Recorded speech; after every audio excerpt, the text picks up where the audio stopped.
Ilang Pinoy na nagtatrabaho sa Japan ikinuwento ang karanasan sa nangyaring magnitude 7.6 na lindol.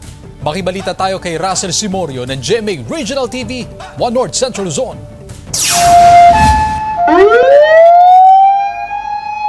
Umabot na sa 30 ang bilang ng mga nasawi sa magnitude 7.6 na lindol na tumama sa Central Japan. Maraming gusali at istruktura ang nasira at natumba.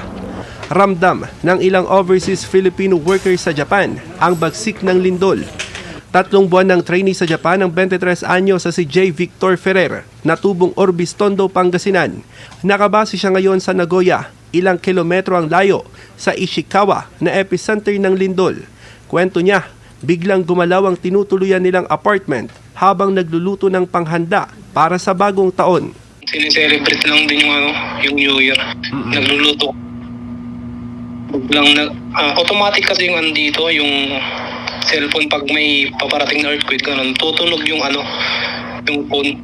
May mensahe siya sa pamilya niya sa Pilipinas.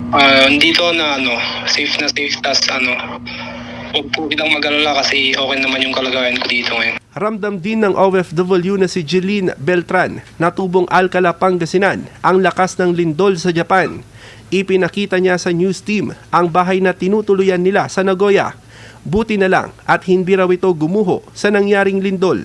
Yung as in sumasaya itong bahay, yung nagsiswing na ganun.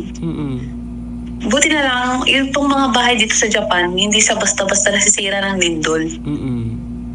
Matatag yung pundasyon ng mga bahay.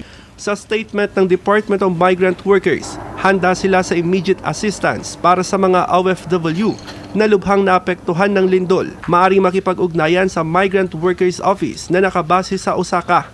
Activated na rin ang health line.